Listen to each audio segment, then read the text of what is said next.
ইউরোপের হার্ট সুইজারল্যান্ডের লুজানে গত ১০ তারিখ রোববার বাংলাদেশের জাতীয় বিপ্লব এবং সংহতি দিবসের আলোচনা সভা অনুষ্ঠিত হয়। উক্ত সভায় সভাপতিত্ব করেন জনাব ইসমাইল হোসেন কাউসার, সভাপতি লুজান বিএনপি।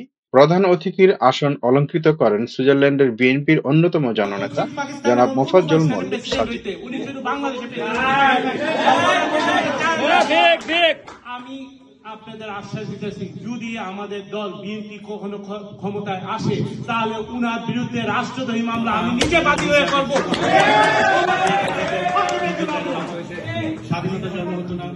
বিশেষ অতিথি হিসাবে উপস্থিত ছিলেন জনাব হাজী রফিকুল ইসলাম, সাবেক প্রধান নির্বাচন কমিশনার সুইজারল্যান্ড বিএনপি, সঞ্চালনায় শামসুদ্দিন তালুকদার ও জুবায়ের আহমেদ জুয়েল, বিএনপি নেতা মাহফুজ আহমেদ শিকদার, বিএনপি নেতা ইকবাল মোল্লা, শহীদ হোসেন খোকন, সাবেক সাধারণ সম্পাদক সুইজারল্যান্ড বিএনপি নেতা মনিরুল হক খান অপু, সমীর কুমার রায় স্বপন, জুরিক বিএনপির সভাপতি। উপস্থিত নেতৃবৃন্দ এবং সংহতি দিবসে আলোচনা, শহীদ রাষ্ট্রপতি জিয়ার দেশপ্রেম এবং সফলতা নিয়ে সবাই একটি সমাধানের সিদ্ধান্ত গ্রহণ করেন। ১৯৭৫ সনের বাকশাল আর রক্ষী বাহিনীর ধ্বংস করেছিল বাংলাদেশের স্বাধীনতা। সেক্ষেত্রে শহীদ জিয়া শক্ত হাতে বাংলাদেশের হাল ধরেছিলেন। এবার ২০২৪-এ এসে সেই ১৯৭৫-এ আওয়ামী লীগ আবার দেশটাকে লুটেরা, মাফিয়া, দুঃশাসন বাংলাদেশের ১৮ কোটি মানুষকে আয়নাঘর, গুম, খুন, মামলা হামলায় সমগ্র বাংলাদেশ এক কারাগারে পরিণত করে। প্রধান অতিথি মোফাজ্জল হোসেন মল্লিক সাজিল তার বক্তব্যে বলেন, ৭ই নভেম্বরের সিপাহী জনতার বিপ্লবের কথা আপনারা জানেন। সেই বিপ্লবের পরে বাংলাদেশকে আধুনিক এবং বহুদলীয় গণতান্ত্রিক রাষ্ট্র গঠন করে।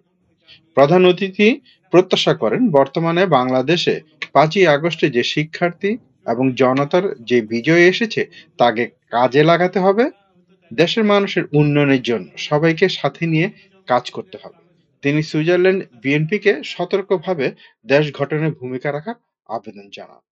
এছাড়াও সমগ্র সুইজারল্যান্ড হতে নেতাকর্মীদের মধ্যে বক্তব্য রেখেছেন সিরাজুল ইসলাম, সাজ্জাদ হোসেন বাপ্পি, হাসান তালুকদার, ওয়াহিদ হোসেন রানা, তুষার আহমেদ, শামসুদ্দিন তালুকদার, জুবায়ের আহমেদ জুয়েল, মিজানুর রহমান, শিবির ভূঁইয়া, শাহিন মিয়া, জামাল হোসাইন, চঞ্চল মাতবর, আরমান উদ্দিন, ববি মিয়া, রনু আক্তার, আব্দুল কাদের সোহেল জেনেভা, মোহাম্মদ আলাউদ্দিন জেনেভা, সৈকত ভূঁইয়া, আশিকুর রহমান জেনেভা, নজরুল ইসলাম মোল্লা, সঞ্জয় বড়ুয়া জেনেভা এবং খুরশিদ আলম ফিরব্রুক।